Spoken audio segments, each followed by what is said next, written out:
Let's try that again. I wasn't muted before, but I'm muted now.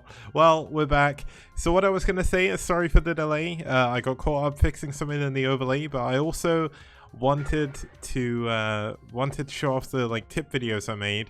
Hopefully they help some of you. I know there's a lot of mechanics in a lot of the maps that I have in STPL that you guys don't know because you either didn't play for as long as I have, or you didn't watch Pro League for as long as I have. So I've got a load of pointless map knowledge, so I thought I'd share some of it if I could. We're going to be heading into our second series of today. Now, this is the second series and final series this week where there was a walkover, but it was in game 2, so it means we've got a good couple of games coming up. Well, we've got a good game coming up first, and we still have 2 additional games coming up after that. So let's introduce both of our teams. They are, as a matter of fact, just because I did have to reload the overlay, let's have a look at how the rankings are affected after that previous series. So with IRK's win, they're going to go into 4th momentarily. Obviously, Naz are still to play, and Nice are going to drop to 11th position. A little bit unfortunate for them, but they did give up 2 walkovers, so that's kind of comes with the territory.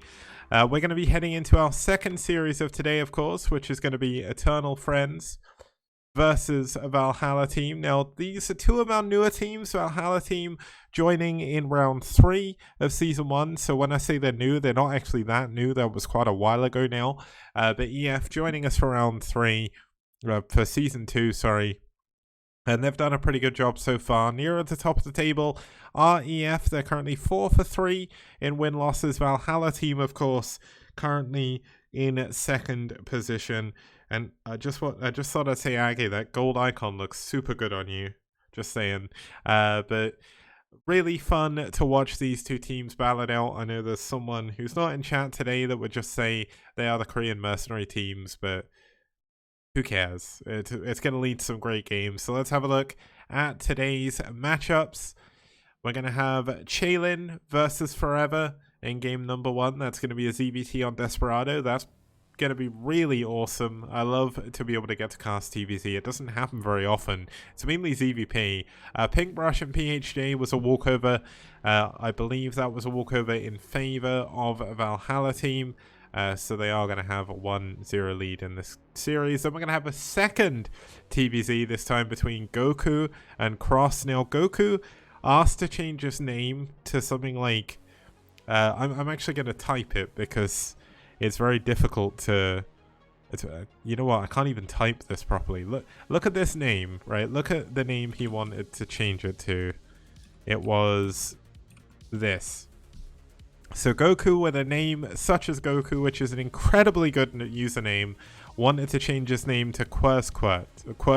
So I was going to do it, and then I found out in the report match and also in the replay he played under the ID Goku. So luckily enough, we're going to be able to share our energy with him in game number 3 in his game against Cross. Then we're going to have a TVP between Blaze and Last on Blitz X. So yes, another TVP on Blitz X, but it's such a good matchup, such a good map. I'm very, very much looking forward to it. So let's actually have a look at our first map here. It's been a while since this has actually been played in the SCPL, a couple of weeks now, which isn't actually that long, but it feels like forever. But Desperado, one of my favorite maps in the tournament. This is, of course, going to be a ZVT. We've only had 3 of them so far, and Zerg are actually 2-1 up over Terran, which is kind of crazy.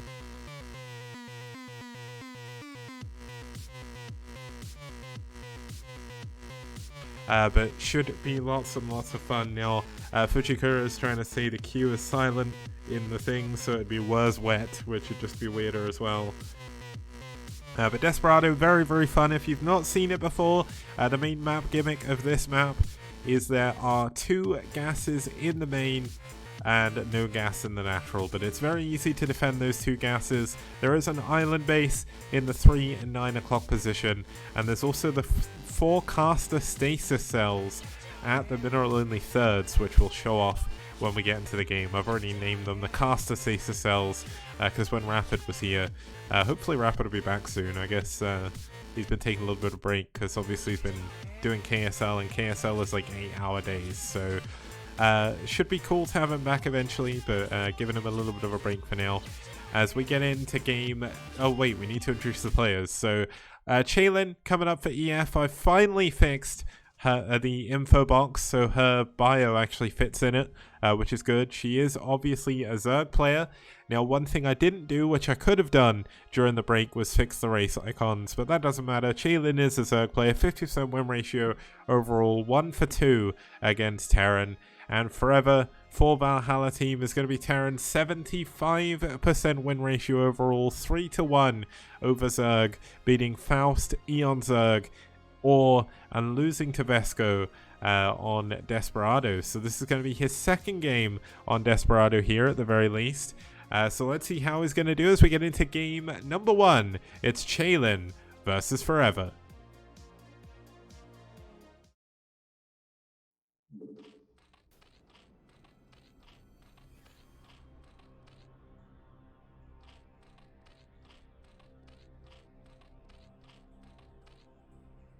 Okay, starting us off here in the top left-hand position, we do have the Red Zerg fighting from South Korea for Eternal Friends.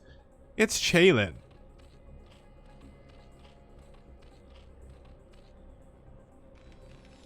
And her opponent spawning down here in the bottom right-hand position, we do have the Blue Terran, also from South Korea, fighting for Valhalla team. It's Forever.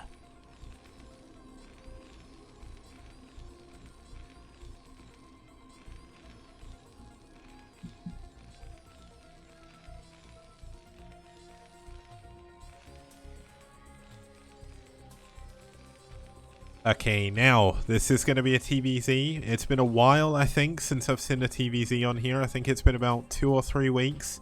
The last TVZ I saw was Forever getting, I think it was 4-pulled by Vesco.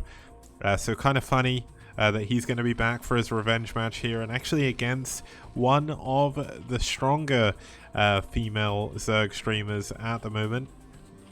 Chaylin normally streams on Twitch. I don't believe she streams on Africa, but she might do.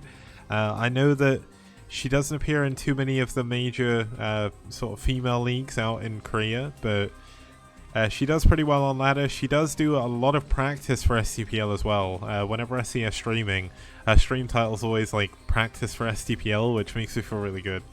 Because having someone like... I know a lot of players do practice outwardly for the tournament, but she does it on stream and everything, and she owns the fact that she's practicing, which is really, really cool. Obviously, STPL is kind of my baby, so seeing other people enjoy it is really cool.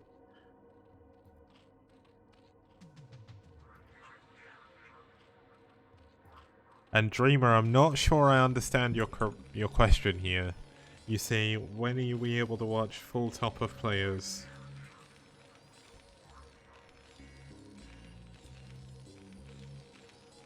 You're going to have to explain that a little bit for me if you don't mind.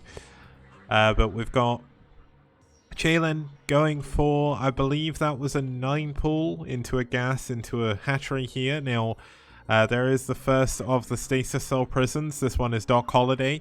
Just in case anyone wondering, there is Nyoken over here. Rapid down here, and myself in this little thingy. Oh, are you on about the, like, top... Whoa. There's the top streaks, there's also the top win streaks and top race streaks, but I want to make some way of being able to export the yellow to see all of the ranks in one go, but it's a little bit hard to figure out how to actually do that.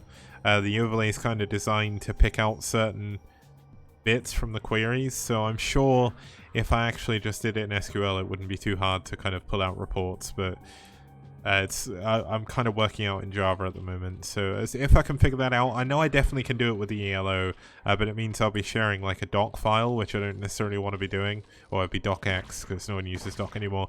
But it looks like we are going to have a little bit of SCV harassment coming down on the drones, not doing too much damage here. Only a single gas so far for Chaylin. Forever, in the meantime, is going 1 factory, 1 starport on the 1 gas. Now, this is a map where you do get 2 Vespene Geysers in your main. They are both full Vespene Geysers as well. So going for tech openings, very, very standard here. And marine medic orgy. I don't test for steroids, but it's a tough life. People need to make sure they don't do drugs. Winners don't do drugs.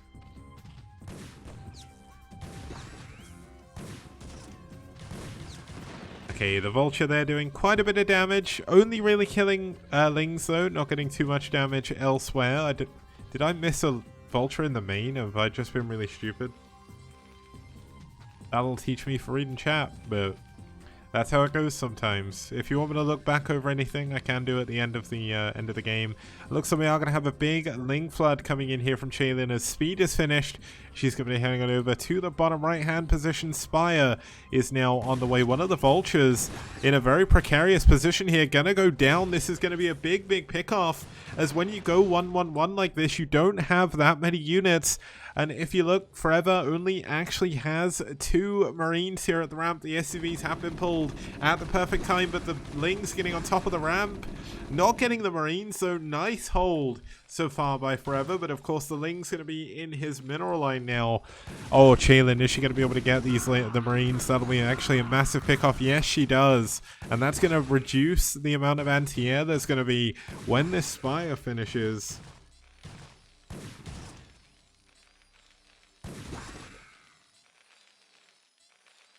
Okay, so we've got Wraith with Cloak coming in. This is going to be the answer to the problem. There's been a single drone been killed by this Wraith. Obviously, the scouting is the main benefit of the Wraith here.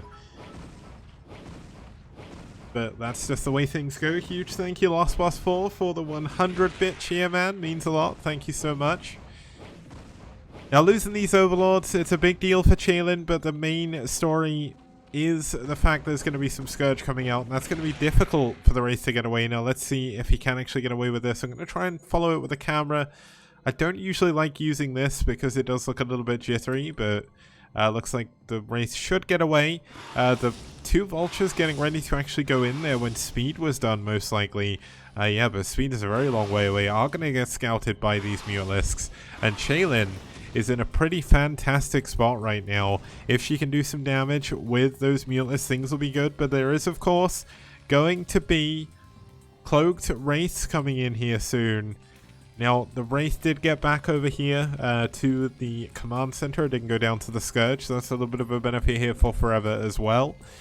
And Chaylin's going to find it hard to do damage. Now, the important thing is that she doesn't lose all of her mutas, and this could be a big problem, because look at this, Cloak Wraith, nice moving shot micro by Forever, going to be able to take down a lot of health on these mutas, if not take them out entirely. Chaylin split up the mutas pretty well before, and now we finally have an Overlord up here. Another one, oh, another 2 of the mutas go down, and the 3 Wraiths gonna be able to kill all of this, I feel, but no, another 3 Mutalisks come in, gonna be able to help this out. The vision range on Overlords is crazy. As 2 of the Wraiths almost go down, one of them has fully finished, or one has fully died, sorry. Back home we are just going to stick on Lair Tech for now, no Queen's Nest on the way. Chaylin really does need to look to add on some additional drones. Her economy is not doing too good right now, whereas Forever is of course up to 34 SCVs. Second base coming in, already building the turrets. I really like this, just making sure that Forever will be able to get the command center up nice and safe. Now the Mutalisks going to fly in, there's not that many, there's only 5. The Wraiths on top of the command center doing a ton of damage, down to 3 Mutalisks. No, another 3 come in, but another Mutalisk has gone down. And Chaylin's in a pretty poor spot right now, the turret being repaired to perfection here.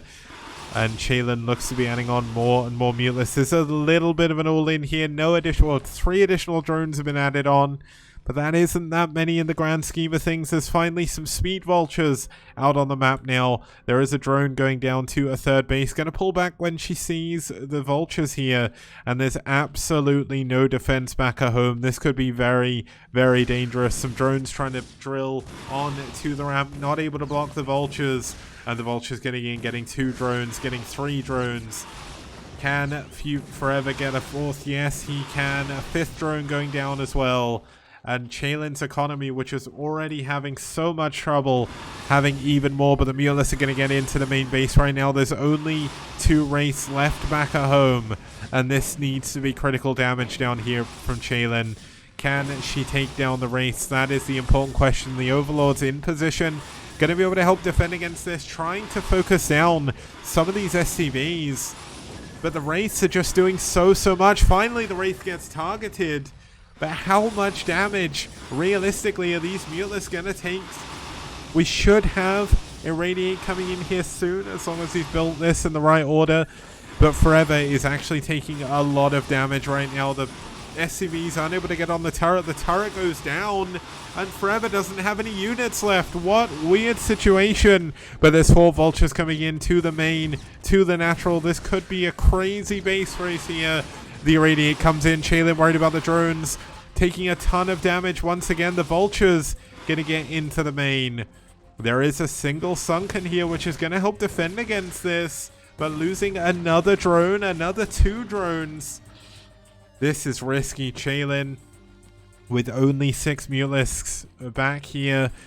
Turrets have finally been recompleted, but the economy of both players is completely broken here. Forever down to 26. Worker supply. Chaelin at 13. Wraiths up here. More turrets coming in. Chaelin getting nice Scourge hits on that Wraith, but does need to be careful. These Mutalisks are worth their weight in gold right now. If Chaelin can do more damage with the Mutalisks, it's gonna be tough here for Forever. Both of their minerals are so unbelievably low. Now, Mutalisk going to be taking damage to that turret. Not a position you want to be in as Chaelin. Another Irradiate should be coming in here soon. It looks like there was 1 kill on that, but another 3 vultures going to come in. Is their burrow tech, as someone was saying in chat? That would actually be very clever. But unfortunately, no burrow here. The 3 vultures getting another 2 drones. And they are going to be able to get more. Now, it looks like Chaelin going to try a different angle of attack with her main flock of Mutalisks here. Another couple of drones, another trio of drones have gone down, and Chaelin is back to 11 worker supply. And there are so many turrets down here. Chaelin unable to find any damage. Forever really doing a good job here defending against this, but this is such a crazy situation that it's hard to tell who's in the lead. I definitely think Forever. The economy is better. The unit count just isn't there yet though. And if Chaelin can build up, if Chaelin can get ready, I don't think Forever can move out and do any damage anytime soon, which should give Chaelin a chance to recover.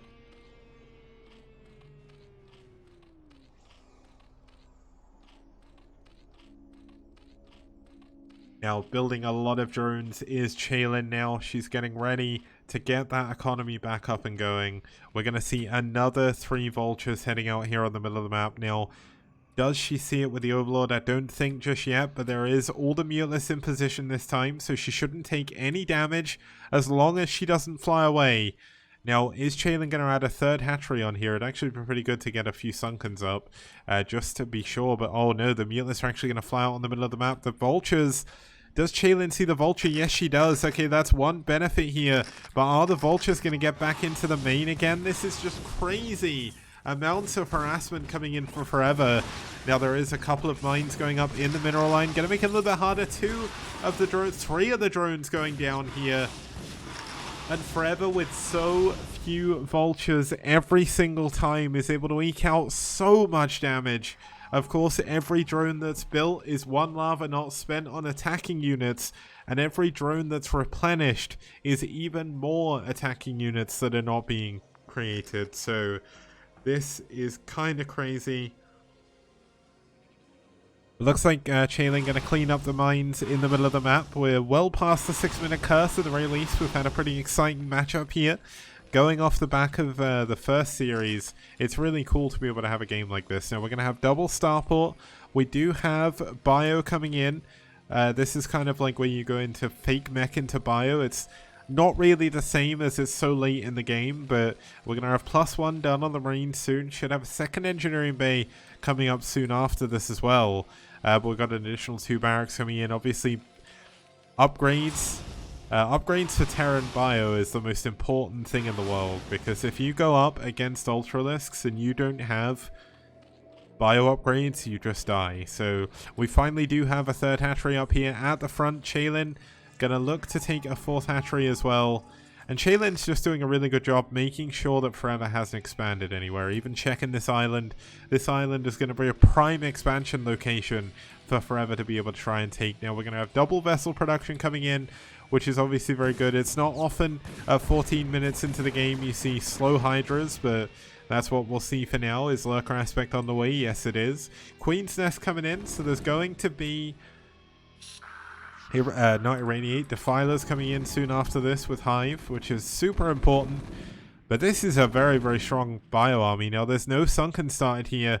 If Chaylin could get some Sunkens up, maybe she could make something happen. But the trouble is, there's just... Oh, the Mulus actually coming in, getting one of those vessels. But at what cost? How many of the Mulus actually went down there? I think most of them did.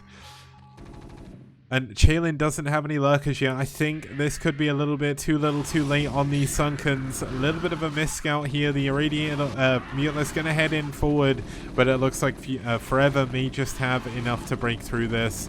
The lurkers are going to be coming in from behind, but when the Marines are getting into your natural, when they're getting into your main base, that is a big problem. Now, the Irradiates have mostly been used, but there is still one left. Maybe with great spines things could go better here, but look at the bio. It's doing so much damage. The bio stands strong, and this could very well be a GG moment here. Chaylin having so much trouble against all this bio, heading into a natural, and more drones are going to go down. Two of the drones actually picking off a couple of Marines there, but unfortunately this is just unrecoverable damage. Forever is up to 47 SCVs, up over 70 supply. If there was Dark Swarm here, maybe Chaylin could hold on, but I don't think Chaylin can even hold on to a natural here, as the Marines are just going to be able to constantly split against these single lurkers. The natural expansion is going to go down as well, and this is sure to be it. I mean, the lurker's going to clean up the final Marines at the back and the medics, but that's just army number one. Army number two is back at home. GG. Chaylin taps out, and Forever takes game number one.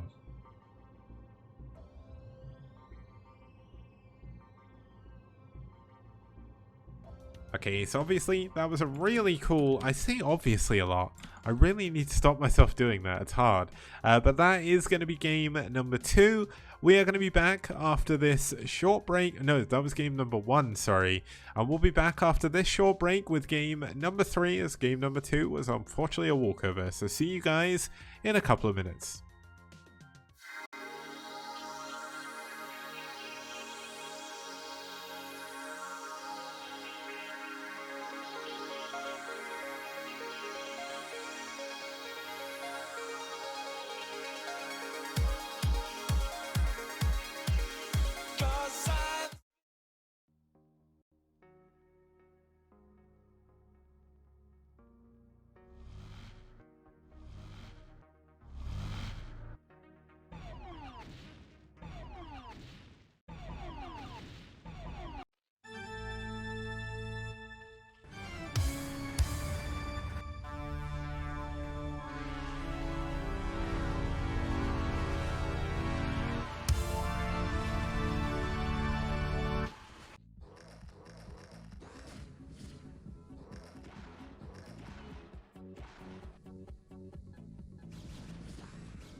Okay guys, welcome back. We're here for game number 3 of VT versus EF. Now, unfortunately, Pinkbrush couldn't make it for his game, so game 2 does go to Valhalla team.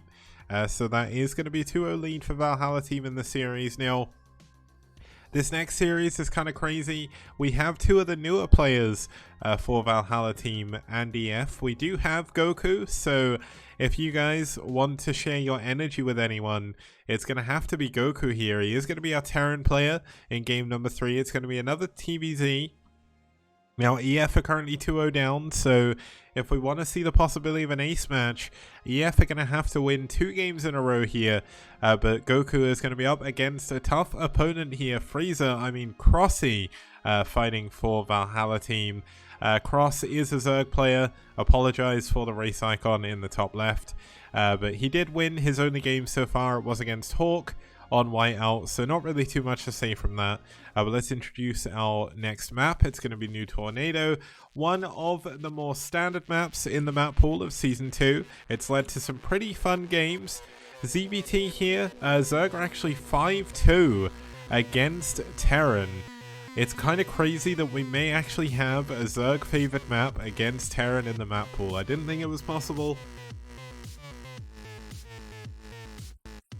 But Goku isn't Korean, supposedly. He's Peruvian. I couldn't find his name anywhere. So it's going to be someone from Peru against someone from technically Canada. But you know what? Let's... This will be a BBS. Okay. Well, let's get into game number 3. It's going to be Goku versus Cross.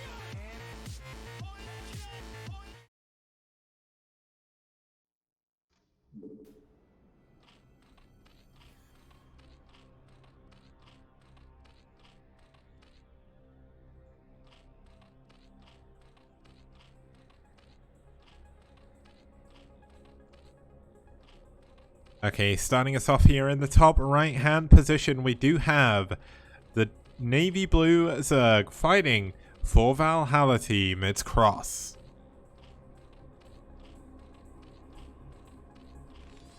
And his opponent spawning down here in the bottom left-hand position from Peru, not South Korea. It is going to be Goku.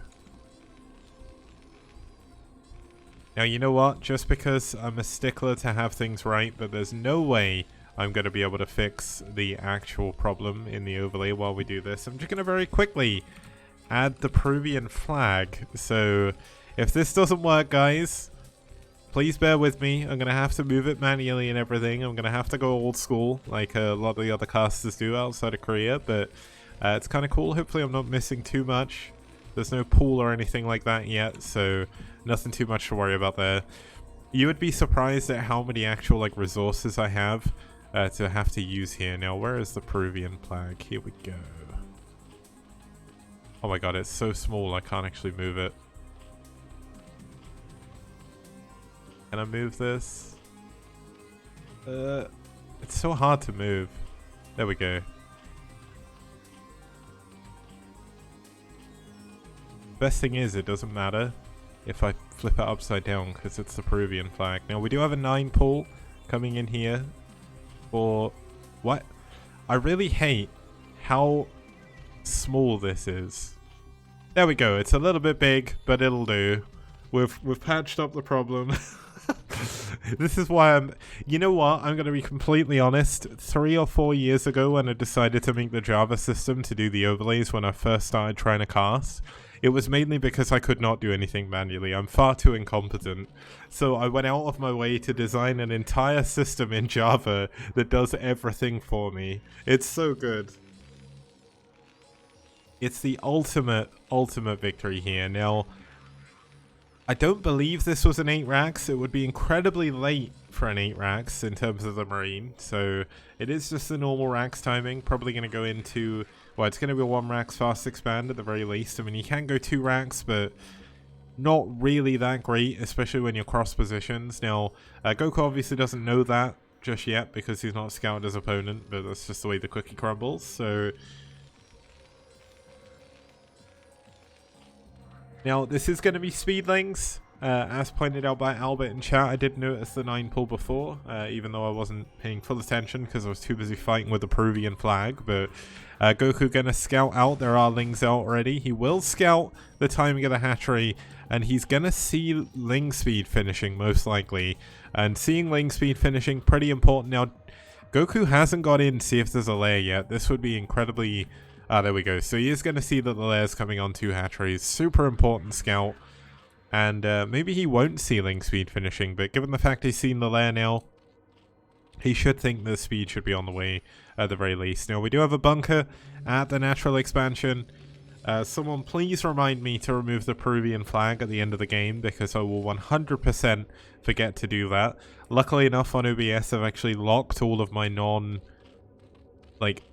put together DIY scenes. I guess they're all DIY scenes technically because I made them all, but I've made it so I can't accidentally delete something.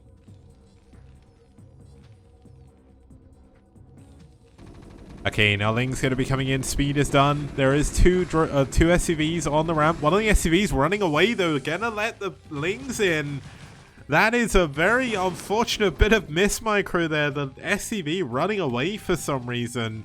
And this is going to cause problems. There's going to be Lings in your mineral line. It's not nearly as bad as when it happens to Protoss, because obviously Marines have range. But obviously Cross being in your main with Lings is not good. Now, looks like he has defended this pretty well, all considering. And Crossy, I believe, lives in Canada at the moment. He is from South Korea, but he either lives in Canada or the USA. I can't remember where it is, but yeah, Goku's the Terran.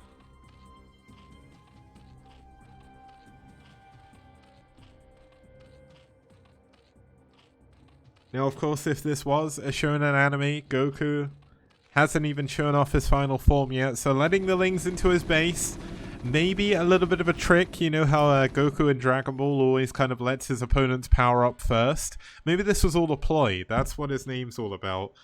He essentially let his opponent into his main. He's like, yeah, this is kind of what I can do. I want you to get a little bit stronger so I can fight you at your strongest. I'm going to give you a little bit of an advantage here. I love the name Goku. It gives me so many opportunities to make so many bad puns. It's brilliant. And so many bad references as well. But, I mean, Crossy, given how good he is, it's like he started as Golden Frieza. He's not even building up to it. He's pretty much top form already. Now, look at Cross. He was building a Sunken because he thought, are you pushing out with your Marines? He runs in, sees the Marines are still in the base, and cancels the creep colony because he knows he doesn't need it. Now, this is kind of ironic because now he will need it, but really, really good usage of scouting information. Kind of super important in ZBT especially, but it's one of the things sort of lower level players like me and the upper level players like Crossy have, because I can scout things and I won't know what to do. But Cross knows. Now, Crossy is actually going for +1 attack on the Muteless. Now, this isn't the most standard play. Usually you would just go +1 Carapace because you know your opponent's going to be getting +1 attack. But obviously when you go for +1 attack on the Muteless, you can do a ton of additional damage. When you're doing your harassment, you take out turrets incredibly quickly, and you can even melt through the Medic Marine a little bit quicker as well. But it does rely a lot more on Muteless micro, because when you have Carapace, you have a little bit of a buffer that you won't lose all your Muteless from Miss Micro. But when you've got +1 attack, no such buffer exists. You're going to be going in raw against Goku's Medic Marine. Now, that's a little bit of a unfortunate place to fight. You don't really want to be fighting from low ground to high ground, even with air units, realistically. Now, the Muteless is going to jump in. They are going to be able to kill this missile turret. And this does give him free agency over the barracks. This is not a position you want to be in, but you can already see how quickly these Muteless are taking damage to Goku's Marines. Now, Goku doesn't have +1 attack either, so is going to be able to clear those up. This is definitely not a position you want to be in as Goku, because you do have Muteless ravaging your barracks and your supply line, essentially. We've got Cross building a triple set of Sunkens back here. The Muteless at the front going to be microed as well. Now, just really needs to delay for these 3 Sunkens to finish, but Cross, obviously trying to micro Muteless on both sides, very, very difficult. Is going to pull his other Muteless back because it does look like the Sunkens might fall. And this is the damage that Goku needs to do to even up the game. He's blocked the mining at the natural for now. Some of the Muteless have gone down. And if he can get in and do some more damage, he's going to be in a good spot. Kills another Muta. This is looking good, but look how quickly the Muteless are dying. And this is without +1 attack. This is why Carapace is such a common opener. And Goku is going to lose his bio. But Cross does lose a lot of Muteless to do that. So things aren't great here for Goku, but it does give him time to rebuild the turrets. He's probably going to add on a 4th barracks as well, and repair his barracks, because the one thing you cannot afford to happen is losing your production as a Terran player. Hey, Hit 'em Up, good to see you, man. If you guys don't know, Hit 'em Up, aka Logan, is also the captain of Ash, and he is kind of one of their linchpins in their success this season. So big shout outs to him. He also supports on Patreon, and he's the king of the skies, according to my nicknaming sense. So yeah, it's kind of cool.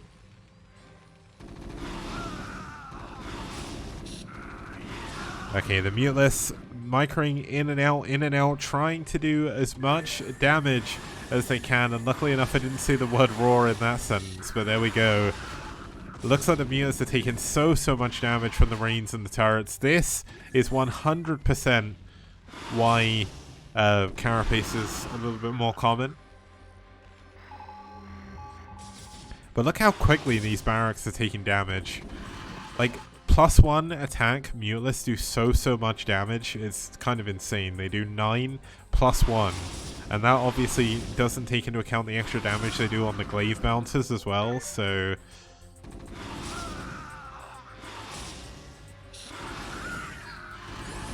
Okay, the Muteless just continuing to try and mic around. The 3rd base has been done for a while from Cross, but he's not really been able to mine properly from it. He's only mining the gas. And while that does help, it's obviously not the perfect situation you want to be in. Is there a Queen's Nest just yet? Nope. So Cross is pretty much all in on Muteless here. He's going to be going for nothing but Muteless for the time being. Going to try and win with pure micro. The micro maybe not as crisp as what Cross is looking for, but he is doing a pretty good job trading well against the Peruvian player here. It is North America versus South America, so not too sure on what latency this game was played on. But Goku, I mean, the main benefit of what Cross is doing here is essentially Goku can't push out on the map. So Cross back at home is free to do whatever the hell he wants, because a Zerg unchecked is a Terran that's in trouble. And I mean, Goku has taken so much damage already. He's still stuck in his base. It's 10 minutes into the game. He's only just now finished his factory. Imagine if he'd had Irradiate by now.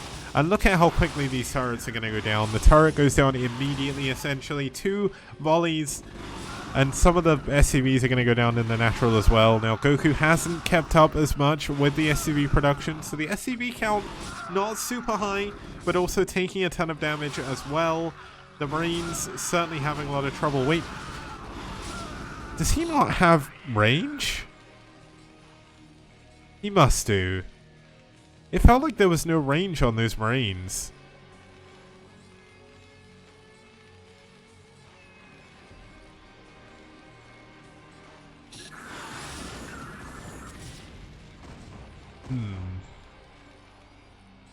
It really feels like there's no Marine range. There probably is.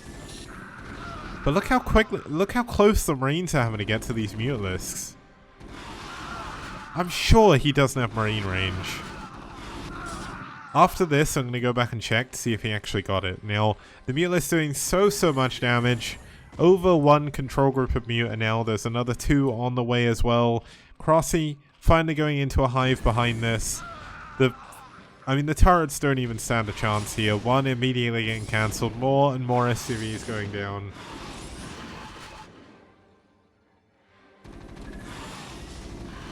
And this is still part of Goku's plan. I know Hit 'em Up saying when he comes back he'll change his name to SSJ Goku.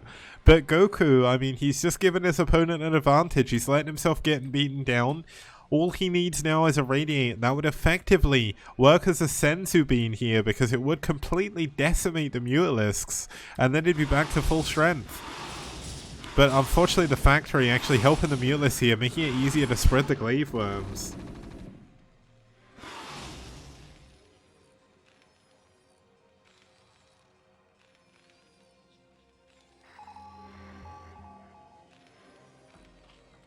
Oh, Great Aspire coming in. This is the moment when you know that Goku, even if he wasn't sure he'd lost before, he's definitely going to lose now, because Guardians against what he has is not what he needs. And I swear there's no Marine range. I don't know if I'm going insane, but it really does feel like there's no Marine range here. Am I being crazy, guys? Can someone save me? It looks so weird. I'm sure there's no range. Distances in this game are very strange though. Now this is going to help. Finally, Goku does have enough to break out onto the map. Still relatively even on supply. It is going to be Guardians though. But he scans it. Look at this. Now can he instant transmission into his opponent's base and kill the Great Aspire? That is the question. There's no dropships, I don't believe, as of yet. So unfortunately, he's not even going to be able to use the Nimbus to get there.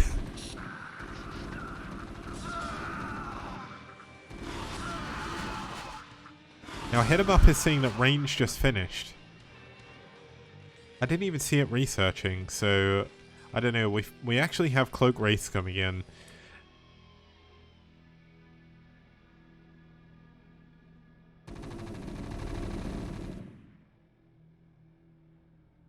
Okay, so let's have a look what's going on. Crossy still in a good position, but finally the Mutalists are starting to struggle against these Marines. They do have +1 attack, and that is a massive breakpoint in damage for those Marines, especially against someone who doesn't have Flyer Carapace. Now, there's no additional Mutalists to morph into Guardians, so going to be relying on nothing but Mutalists for the time being. A single Overlord coming down here. Cloak Race, of course, is going to be to deal with the Guardians. They're going to be coming out soon. Now, Crossy is still only on 2 base. Actually, now supply blocked. Guardians morphing at the 3rd base is not the best place for them to morph because they are so far away. Goku is now going into +1 armor, +2 attack should come up behind this. And there's actually going to be a decent number of wraiths. This game could still go on for quite a bit. Because until Defilers are out, until we have Dark Swarm, Bio can deal with Guardians pretty well, and especially with enough Cloaked Wraiths, he could actually own Cross's army here. This is kind of crazy, because this could be Goku finally showing his full strength. There is only 4 Wraiths, but he's going to be able to get the Overlord. The Overlords don't have speed. There's going to be no Overlords over here by the Guardians. And look at this. The Marine's going to be able to get on top of the Guardians. The Wraiths have taken down the Overlords. And this is going to be nothing versus Guardians against 4 Wraiths as a Devourer. But that's not going to help you. This is all of the Mutalisks. And if he kills the Guardians, there's nothing to contest the Medic Marine. He's finally finished charging.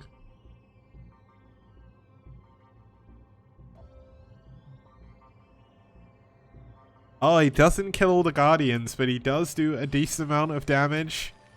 The second Starport, oh, it flew up here because he's going to go into double vessel production soon. Look at this! He's going to fly his Wraiths into the main, get a couple of get a couple of drones even, get an Overlord. This is going to feel pretty good. Now a second Overlord is coming in. Speed is done on the Overlords, which obviously a massive deal. But gets a drone, flies away. But can he deal with these Guardians? There is a ton of Hydralisks underneath him now. 11 Guardians still. And where is Goku's army? Where is his Wraiths? He needs his Wraiths down here badly. Oh, there's going to be like a single vessel. No, it's actually going to be for a defense matrix. And yeah, it looks like Goku may have actually done it. In terms of, he may have actually lost the game here because Cross is doing so much damage. The Devourer going down to the bunker. And the issue is he has absolutely nothing to contend with these Guardians. But there's not actually... Okay, there is anti-air. Oh, this is not good for Goku. He can't even... Why is he not cloaking? Okay, the bunker kills the Guardian. That's not something you see every day. But looks like Cross has finally done it. He is breaking through. There is no Irradiators of yet, I don't think.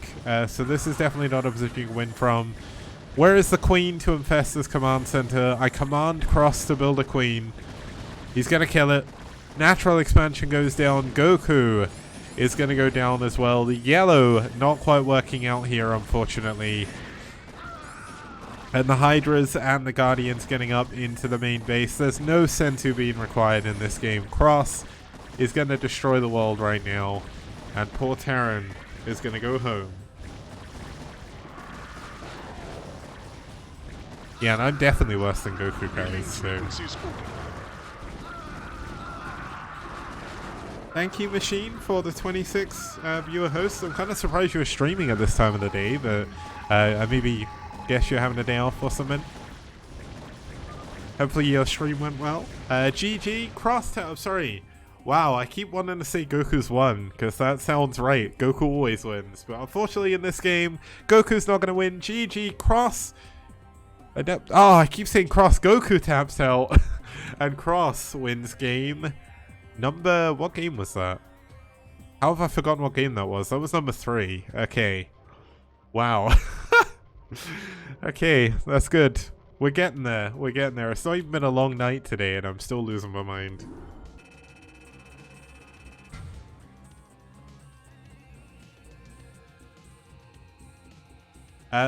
Goku is a VT member, I think. Cross is a VT member as well. I know Cross is on Wiko as well, but that's how the partnership worked out. So, we are going to be heading into game number 4. It's going to be our final game. Wait, is it? Yeah, because we just had Valhalla team taking a 3-0 sweep. So, going to be our final game of today. It's going to be Last versus Blaze, a PVT on Blitz X. Don't go anywhere, guys. See you very soon.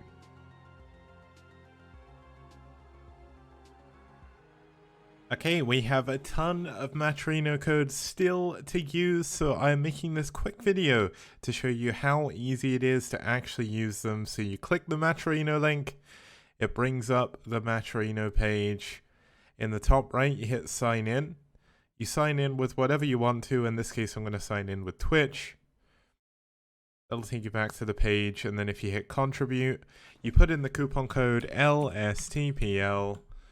You can put a comment if you want to, and you can hit contribute right there, and it will add it to the prize pool. Easy as pie.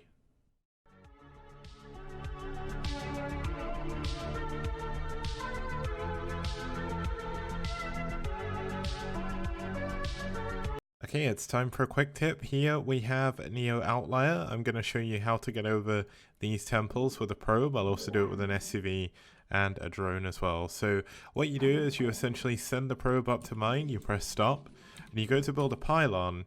Now you build the pylon underneath you, so essentially it's going to push you, then you spam right click, and all of a sudden you are through.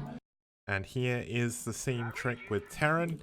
There's a couple of ways you can do this. One of them is you build a depot, and you essentially cancel building, and you just spam yourself through. You have to be kind of stuck or either on the building in the temple or there. But you can cancel that. And just to show, you can do it both ways as well. Okay, now there's a way you can do this with just 2 workers, which is the only way Zerg are able to do this. You can also do this with Protoss and Terran as well. So essentially, you get both workers lined up here. You mine with 1 worker. You send the second worker to mine just behind it, and you hit stop. It can be a little bit finicky, so don't worry if you don't get it first try.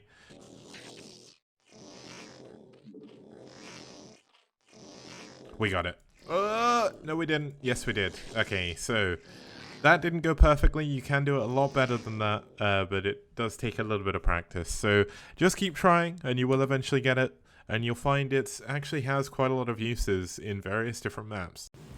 Okay guys, welcome back. We're here for game number 4 between VT and EF. EF are currently down 0-3, so this is going to be a game for their pride here. Let's introduce both of our players as we get into game number 4 between these. So if we have a look for EF, we're going to have Blaze. Blaze, one of the stronger players on EF, 63% win rate overall, has actually played in every single week. Since they've come back. They actually played a couple of show matches as well, so that's kind of crazy. We've had so many weeks. Well, obviously there's been so many weeks since September, but there's been so many games played in the STPL, so that's just pretty cool to see. Now his opponent fighting for Valhalla team is going to be last. Now, this isn't the last from red, nor is it the pro team player last. This is another Korean last with a 77% win rate. Doing pretty well for himself so far. 4-1 against Protoss. So this could be a little bit of a tough game here for Blaze. Last is actually Protoss, so it's not a TVT. I'll fix that race icon thing after the cast. So let's have a look at the map they're going to be playing on. We are going to be heading in to BlitzX here. Now, BlitzX, one of the coolest maps in Season 2. I've loved watching so many games on here. Terran are currently 9/4 in favor of in TVP. So things are looking good for Blaze statistically, but can Last be the person to stand up against Blaze's supposed racial imbalance here on BlitzX as we get into game number 4.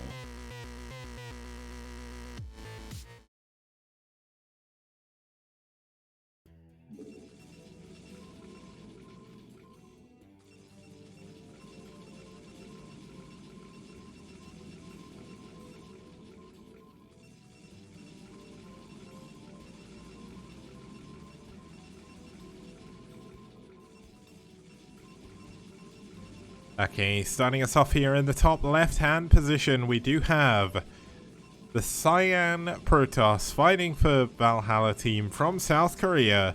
It's Last.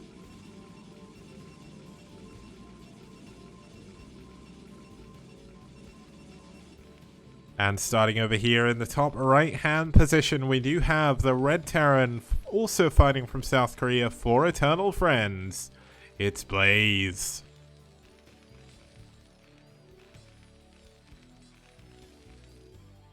And thank you, Fuji. I'm glad you noticed my removal of the Peru flag there. I almost forgot. Oh, Last is doing something cheeky.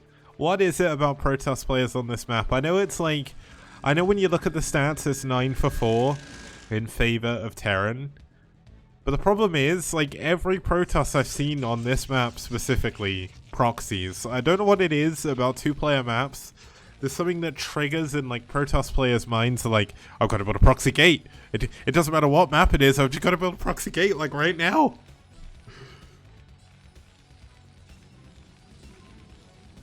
Okay, so we've got the barracks coming in. That is going to create the semi-wall off. Now, you can actually wall off with just a barracks and a depot on this map, but it looks like we're not going to see that from Blaze. So we are going to have to see a little bit of extra micro coming in, using the Marine through the Nexus here. Through the barracks even. Oh, and the mana pylon coming in as well, but does that block anything? I guess that blocks that single SCV. You can actually glitch that out quite easily. Like if you press this stop now, much like in that tips video I made, you can break your SCV out of that place, but the probe's still doing damage to the barracks. Now, unfortunately, Blaze has not opted to scout, so he does not know that there's a proxy gateway, but he should have a feeling, given the fact he's being harassed so hard by the probe. Now, the first zealot is going to be on the way here. We do have a pylon coming up in the main, so we will have a transition out of this. It's not going to be like some crazy all-in where you proxy all of your buildings. But we've got a zealot, a probe in the main base, both on pretty much full health.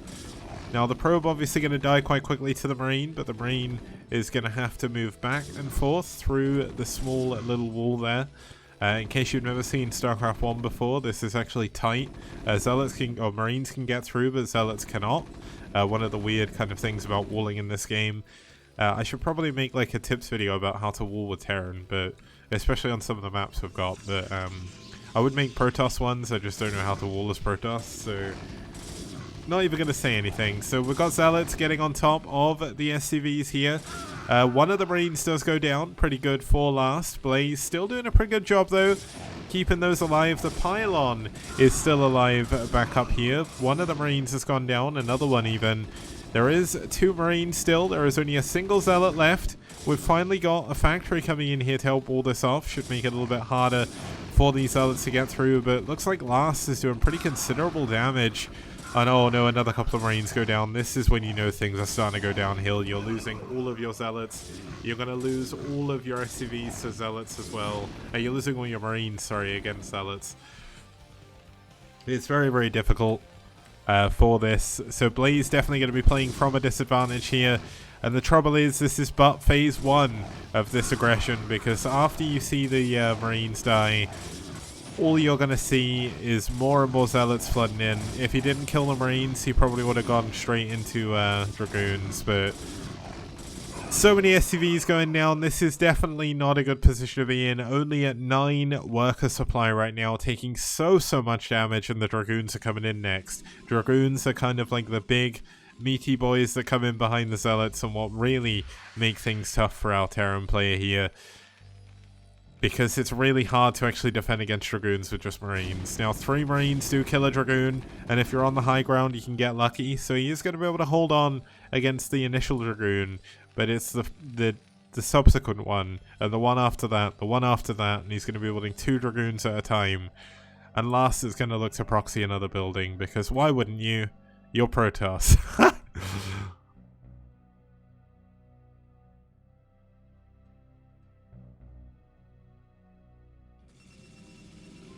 Maybe not going to proxy another building, maybe just scouting around to make sure he's not getting proxied, which is kind of ironic.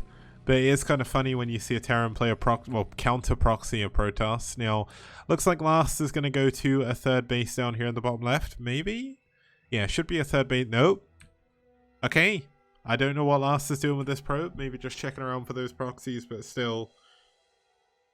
This is always funny. I do feel, as Albert says, a bit of PTSD here for Blaze, because it's so hard to play a game from this position. You've taken so much damage to the Zealots, and just think if it just walled in, like if it had walled in at the front here with a barracks and a depot, he wouldn't have had to worry about any of that. Like, the Zealots would have never got into his main. And that's the sad thing about playing Terran sometimes. But it also happens to Protoss as well, so we're seeing a lot of it. It's good that Protoss are finally getting their vengeance on this map almost, because pretty much every game I've seen like Protoss players cheese and it never works, and in this one situation it did, so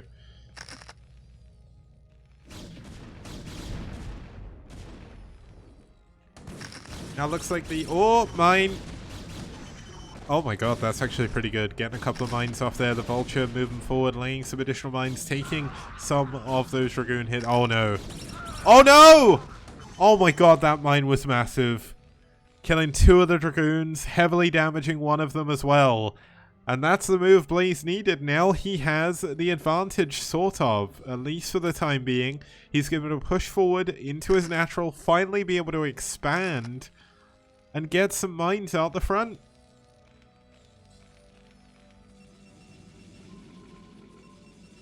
Okay, we've got the Robo coming up back at home here for last. He is going to his Nexus, but it is going to be quite close to the expansion timing of our Terran player. Oh no, the mines! Ooh, I don't know how that mine didn't do more damage. Oh no. No, the mine! He's taking so much damage from mines right now, but he does get the tank. And he gets the Vulture, and he's going to get the SCV. Taking so much damage from mines, it doesn't matter. Blaze taps out, GG, and last wins game number 4. So I did say we'd kind of speedrun today. Apparently I didn't click my camera button just yet, but here we go. I did say we were going to speedrun today due to the walkovers. That is the only set of walkovers we've had this week, so the games following this are all going to be full series, and I can tell you we have some treats coming up, so you want to miss those on Wednesday and Friday. But let's actually have a look at the results screen here, just to go through the results of that series once again, as we always do. So having a look here, where is my results thing? Here we go. So we had Chalin losing to Forever in game number 1. PHJ taking out Pinkbrush in a walkover in game number 2. Cross beating Goku in game number 3. That was actually a pretty cool ZVT from him. And then we had Last taking out Blaze in that very quick 4th game. I must admit, it feels pretty good to have already finished casting, because I do have to go back into London for work tomorrow. So I do get a little bit of a break here today, I guess. We'll be going full on Wednesday and Friday, though, 2100 CET, if you don't know the schedule already. We've got some really sick series just to announce. On Wednesday, we're going to be having a look at Red versus Bull. So we're going to have Red Bull playing.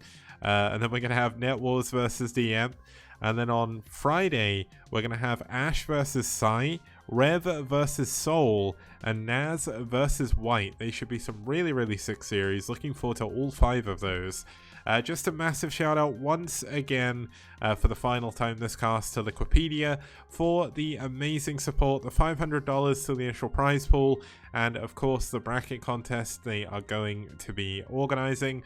Liquipedia started with Brood War, and it is certainly not going to end with Brood War as well. So do, if you can, contribute to Liquipedia. It's quite easy to do. There's a big guide somewhere on Team Liquid, and there's a massive Discord where you can join to help out as well. So also a shout out to Matrino, our other sponsor, for giving us 250-cent codes. Now, if you want to help donate to the prize pool, but you don't want to spend any money, hit this Matrino link and use the code LSTPL to add 50 cents to the prize pool. Completely free. You don't have to pay a penny. And I will be heading off for now. Hopefully you guys all enjoyed the cast. I'll find someone to raid. So if you hit that raid button as well, we'll make someone's day. So thank you so much once again for tuning in. And I will see you guys on Wednesday.